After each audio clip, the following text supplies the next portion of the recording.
jaarraa shanaffaatti manni kiristaanaa dhiiga Kiristoos irratti hundoofte tokko taatee deemaa turteetti. Garuu akka lakkoofsa Awurooppaa bara 451tti sababa qaamni siyaasaa mana kiristaanaa akka fedha isaatti bulchuu barbaade keessa seenee fi keessaan ammoo shakkitoonni namummaa fi waaqummaa Kiristoos adda baasuu dadhaban ba'anii fedha moototaa raawwachuu waan eegalaniif manni kiristaanaa tokkittii turte bakka lamatti qoodamte. Manneen kiristaanaa gonkumaa waaqummaa isaa fi gonkumaa nama ta'uu gooftaa keenya qoricha keenya Yesuus Kiristoos amananii fi fedha mootota biyya lafaa osoo hin taane fedha mootummaa Waaqayyoo tajaajiluu filatan abbaa isaanii qulqulluu Diyoosqoroosiin hordofani. Warreen fedha mootii biyya lafaa tajaajilu filatanis fo'anii mana kiristaanaa irraa adda baasan.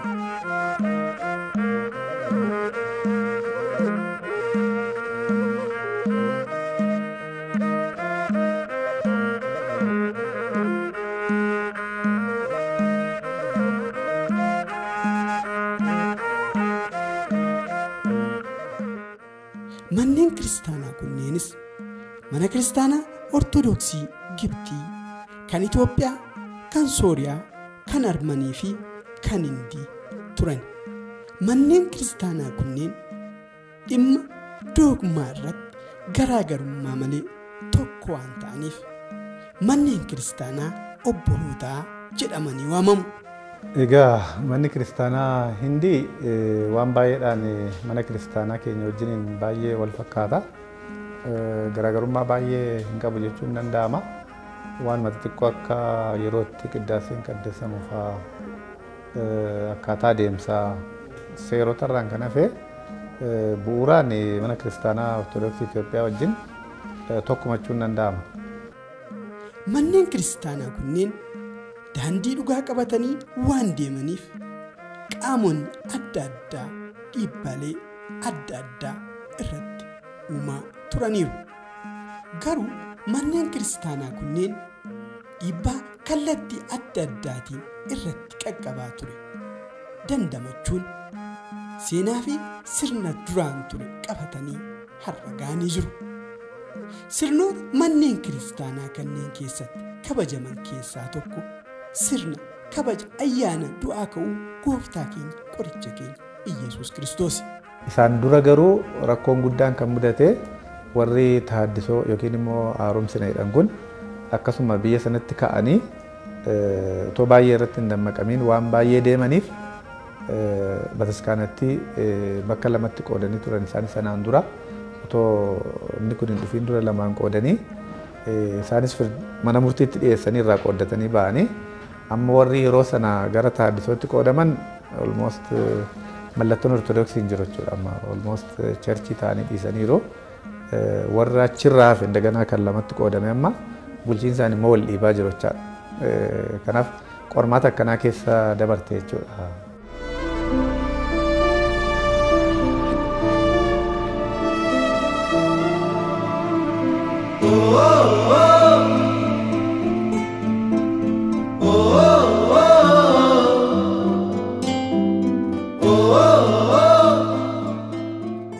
Du'aa ka'uu gooftaa keenya qoricha keenya Iyesuus Kiristoos manneen kiristaanaa kanneen keessatti kan kabajamu sooma guddaa soomamee boodadha.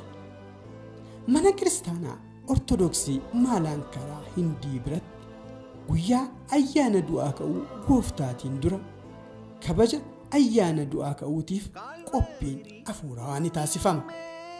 Kunis torban Niqoodimoos irraa eegalee torban qalbii jijjiirrannaa jechuudhaan Hindoonni ni kabaju.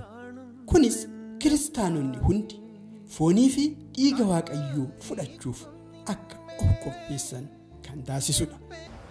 Egaa isaani akka nuyi amma Niqoodimoos jennu kana normaal Niqoodimoos maal kan jedhu kana hin qabanii natti fakkaata. Garuu xoomii kan torbee 3 jedhanii qisqasaa jalqabu namni kamuu akka gaabbii galuu namni kamuu akka qalbii jijjiirratu qalbii jijjiirratee foon isaaf dhiiga isaatiif akka qophaa'u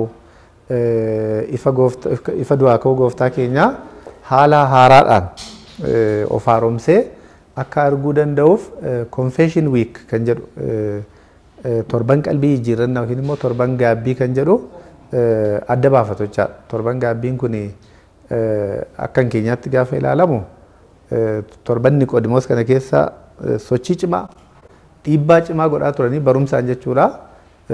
Akka nuyi amma jennu kanatti Hosaa'inaatii qabee yaawwanniidha. Hosaa'inaatii qabee yaa'u himaamaatiin akkuma asiiti.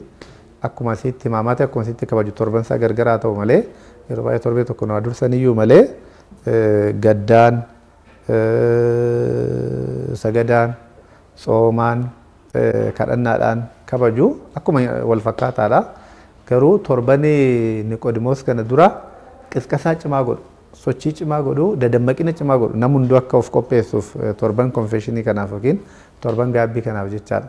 Kanaaf Niqoodimoosii qabee amma Hosaa'inaa akka lakkoofsa keenyaatti jechuu kooti torbee tokko yeroo baay'ee isaan nu dura deemu torbee sana keessa namni hunduu qalbii akka jijjiirratu dursanii sochii godhaa turanii almost namni danda'e hundumtuu qalbii jijjiirrata jechaadha torbee kana keessa. Namni karaa deemsi cimaa san mudanne namni rakkoon fayyaa cimaa san mudanne kamuu qalbii jijjiirrata hin qophaa'a. Tinsaayetti almost hin qorrobochaadha namoonni almost baay'een isaanii qophaa'anii qorrobochaadha.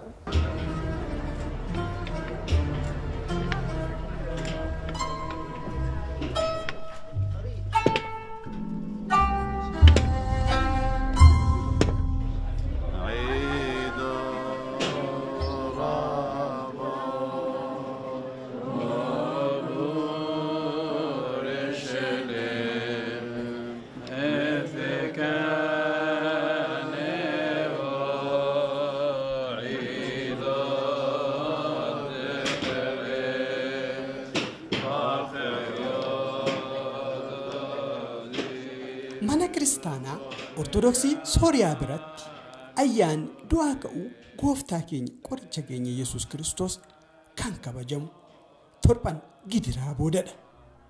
Mana kiristaanaa kanatti torban gidiraa kan eegalu sanbata guyyaa Hoosaanaa irraa eegale yoo ta'u guyyaa kana ushaanee jechuun kabaju. Kunis afaan Suuristiitiin yookaan afaan warra Sooriyaatiin Hosaa'inaa jechuudha. Guyyaa kana luboonnii fi amantoonni walitti qabamuun qulqulluu qulqulluu qulqulluu akka jedhan daa'imman gooftaan yeroo harree irra taa'ee Yerusaalem seenu arguuf carrooman eebbifamuudha akka jedhan faarfatu. Dilbata Hosaa'inaa galgala yookaan immoo wiixatatti bari'uuf yeroo jedhutti mana kiristaanaa Ortodoksii Sooriyaa seensa mootummaa Waaqayyoo yookaan afaan Suuristiitiin naheeree kan jedhan kabaju.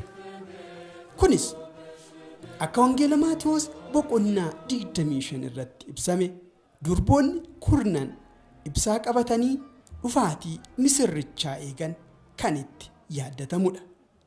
Haalli itti kabajamus amantoonni mana qulqullummaatiin ala ibsaa qabatanii yeroo dhaabbatan lubni mooraan fitaallaan taarkoo jechuun dubbata. Kana jechuunis afaan Suuriyaatiin maaloo yaa gooftaa nuuf banii jechuudha. Amantoonnis haaluma kana irra deddeebi'uudhaan maaloo yaa gooftaa nuuf banii akka jedhan kadhannaa dhiyeessu. Sirni kadhannaa kun sa'aatiidhaan gargar kan bahe ta'us mana kiristaanaa Ortodoksii Tawaahidoo Itoophiyaa keessattis kan kabajamu ta'uu hubanna. Kunis daaqoniin guyyaa Hosaa'inaa yookaan sanbata Hosaa'inaa ganama sirna qulqulleessaa gaggeessuudhaaf yeroo eegalamutti daaqoniin karaa dhiyaa dhaabbatee yaa moototaa balbala nuuf banaa jechuudhaan kan dubbatu wajjin kan wal fakkaatudha.